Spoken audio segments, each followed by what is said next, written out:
Professor, seja muito bem-vindo aqui mais uma vez aqui no site Jurisprudência Concurso. Professor, acho que é um dos recordes aqui, viu?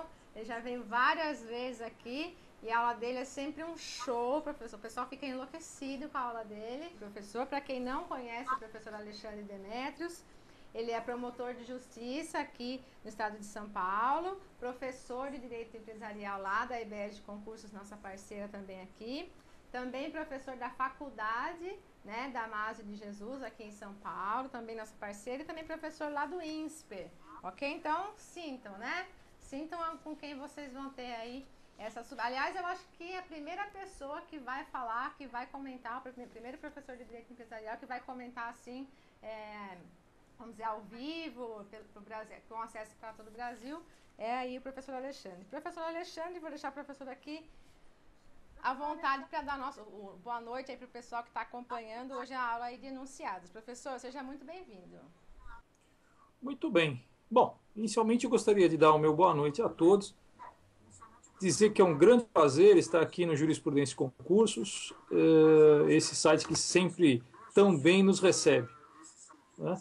E nós vamos falar um pouquinho aí dos enunciados, do blog, das questões aí que nós temos colocado. Antes que o professor começasse, eu queria que o professor falasse, eu recebi alguns e-mails assim, tia, mas esses enunciados, eles podem cair na prova do concurso como enunciados, ou eles podem cair de forma implícita dentro da doutrina? Queria que o professor falasse sobre a relevância aí desses enunciados para os concursos que exigem direito empresarial. Muito bem.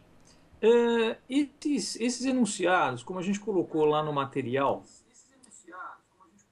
eles são, na verdade, eles têm um formato muito parecido com súmulas de jurisprudência, né?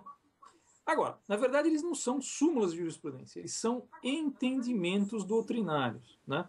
Muito embora eles tenham sido elaborados em um encontro especialmente convocado aí pelo o CJF, o Conselho de Justiça Federal, e o STJ. Agora, em relação aos concursos, o que acontece? Esses entendimentos doutrinários, principalmente quando são majoritários, quando são fixados em enunciados, eles tendem a ser muito consultados pelos examinadores. E os examinadores gostam muito de pegar matérias que já estão em enunciados, né?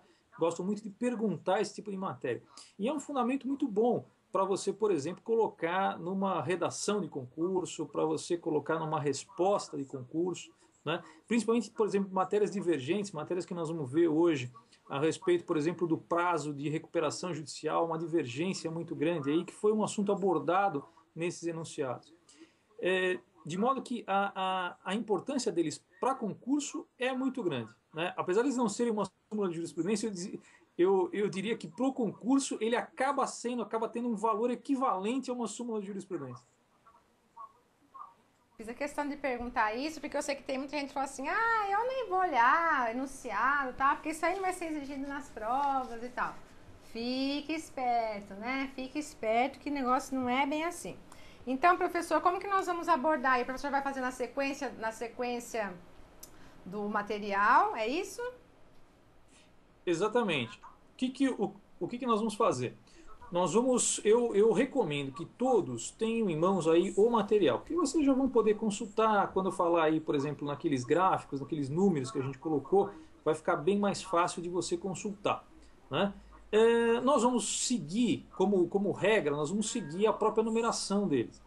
Alguns enunciados, por tratarem de assunto muito parecido, eu vou tratá-los conjuntamente, mesmo que não estejam na numeração sequencial, né? Por exemplo, isso acontece, se não me engano, se não me falha a memória aqui, com o enunciado 26 e o enunciado 29.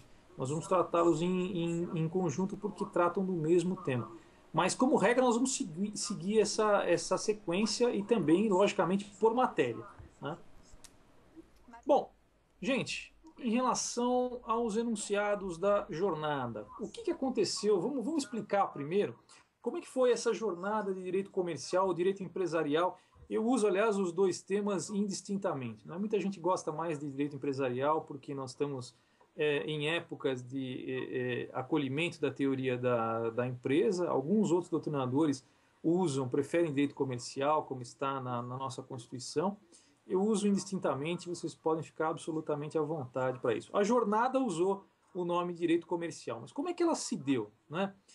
Na verdade, se vocês forem ver, como a gente também colocou aí no nosso material, essa jornada de direito comercial, ela se baseou muito nas anteriores jornadas de direito civil, né? Que elas tinham sido feitas, as jornadas de direito civil, elas tinham sido convocadas pelo ministro Rui Rosado de Aguiar, do STJ. Essa, na verdade, teve uma responsabilidade aí do outro ministro, o ministro João Otávio de Noronha, né? Mas ela se baseou muito no modelo que pareceu um modelo, em princípio, um modelo de sucesso das outras jornadas, né? Ela reuniu vários comercialistas, vários profissionais da área de direito comercial ou direito empresarial, e o resultado dela foi a aprovação de 57 enunciados.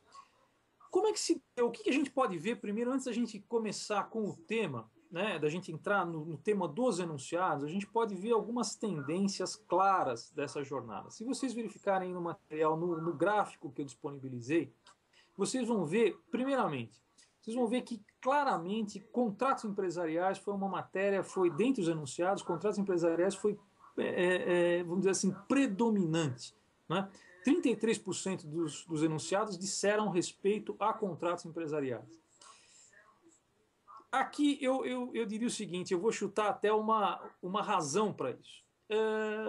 Como vocês sabem, quando a gente estuda para o concurso, a gente muitas vezes ignora um aspecto importante, que é o aspecto econômico que tem a nossa legislação. O Código Civil, quando ele foi elaborado, e vamos dizer que a sua elaboração vem desde a década aí de 70, né? Ele foi, em relação aos contratos, ele foi um código muito mais, vamos dizer assim, muito mais dirigista, muito mais intervencionista. Os contratos empresariais no Código Civil, eles têm um cunho muito grande de intervencionismo estatal, né? Por exemplo, nós vamos ver que contratos de prestação de serviço, contratos de empreitada, eles têm um cunho muito grande do Estado normatizar esses contratos e deixar muito pouco aspecto, um âmbito muito restrito para a autonomia privada, né? Isso, muitas vezes, a gente vê na nossa doutrina como um aspecto elogioso, mas para a prática empresarial, para a prática negocial, isto tem consequências muito ruins. Por quê? Porque o mundo empresarial, o mundo de negócios, né, ele é um mundo muito amplo e muito variável.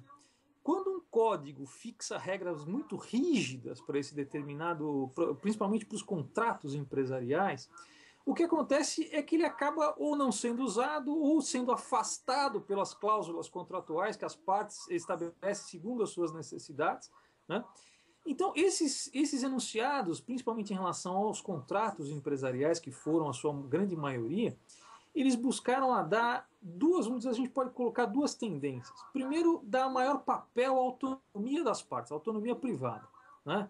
Autonomia negocial das partes. Segundo, eles buscaram, vocês vão ver em muitos aspectos, afastar algumas normas ou colocar, vamos dizer assim, as normas como subsidiárias. Nós vamos ver isso em relação aos contratos de empreitada, em relação aos contratos de prestação de serviços, né? Uma outra tendência, principalmente em relação ainda aos contratos, foi separar uma categoria muito importante, que são os contratos, vamos dizer assim, os contratos empresariais, ou dar uma definição, né, definir bem essa categoria de contrato empresarial, que hoje é definido basicamente como contrato entre empresários que visa a regular matérias inerentes à atividade desses empresários, né? Que não se confundem mais, tem uma normatização distinta dos contratos de consumo, que são regulados pelo Código do Consumidor, né? E dos contratos entre não empresários, que são regulados estritamente pelo direito civil. Ou seja, os contratos hoje no direito empresarial são, em regra, os contratos entre empresários. Aqueles contratos em que as partes, vamos dizer assim, são plenamente informadas, têm capacidade de ter toda a informação, não tem sujeição a uma vulnerabilidade ou hipossuficiência, que a gente possa falar assim, né? Esses enunciados, vamos dizer assim, eles se basearam muito nessa definição de contratos empresariais como os contratos entre empresários, inerentes à atividade empresarial. Para a gente passar dos contratos empresariais, vocês vão ver uma outra matéria que teve uma predominância muito grande, foi a matéria falimentar, né? A matéria falimentar, ela tem ainda, digamos assim, a matéria tanto falimentar quanto, logicamente, de recuperação judicial, extrajudicial, ela ainda tem a nossa lei de 2005, né? Ela ainda tem muita divergência, ela enseja ainda muitos problemas, muitas divergências de aplicação prática, né? Por exemplo, uma das matérias que eu falei para vocês em relação a prazo de recuperação, né? Aquele prazo de 180 dias em que as ações ficam suspensas, etc., tal, que depois nós vamos ver melhor. Por exemplo, a jurisprudência aqui do Tribunal de Justiça de São Paulo dizia o seguinte, que seguindo, aliás, estritamente o que diz a lei, né, ela falava o seguinte, olha, não, realmente o prazo é de 180 dias absolutamente improrrogável, né? O STJ, no entanto, já vinha considerando que esse prazo poderia ser prorrogado se não houvesse um fato imputável ao devedor ou algo do gênero. Foram questões que vamos dizer assim, divergentes que foram abordadas também. Uma outra questão, uma outra matéria que foi muito abordada foi a matéria societária. A matéria societária, como vocês, do mesmo modo que ocorreu com os contratos empresariais, foi uma matéria, eu diria, lógico que existem elogios, não é só aqui uma crítica, né? Mas a matéria societária, ela foi tratada também de modo muito rígido no Código Civil. Para vocês terem um bom exemplo disso, basta que vocês verifiquem, por exemplo, a matéria inerente às sociedades limitadas. Sociedades limitadas, por exemplo, elas receberam tantos quóruns que eu imagino quem vai prestar concurso hoje saber qual é o quórum. Olha, para modificação do contrato tem um, para fazer outra coisa tem outro. Tem 500 mil, eu estou exagerando, logicamente, mas tem 500 mil quóruns ali, 500 mil detalhes. Ou seja, fica muito difícil você regular essa matéria. Foi outra matéria que também recebeu um tratamento especial dos enunciados. Logicamente que algumas outras matérias, títulos de crédito, a matéria, por exemplo, da IRELI ou EIRELI, Empresa Individual de Responsabilidade Limitada, o próprio matéria de marcas, empresário individual, receberam também algumas contribuições, mas foram um pouco menores, a gente vai ver a respeito, né? Bom, logicamente eu também montei aí no nosso material uma pequena tabela com os números dos enunciados, né, as quantidades de enunciados por matéria, em números absolutos, e vocês podem ver aí, por exemplo, contratos empresariais, que foi a matéria mais tratada, teve 19 enunciados, né, seguido de falência e recuperação, com 16 enunciados. Os outros tiveram aí entre 3 de títulos de crédito, 2 do restante e 1 sobre desconsideração. É claro que eu queria avisar para vocês o seguinte, né? Essa classificação que eu fiz no material, ela é um tanto arbitrária, claro que é, porque tem uma dose de subjetivismo. Por exemplo, desconsideração está presente em mais de um enunciado. Mas eu classifiquei como tendo um só porque eu classifiquei pela matéria predominante. Claro que vocês aí podem ter uma outra classificação, não há qualquer problema. Tá ok?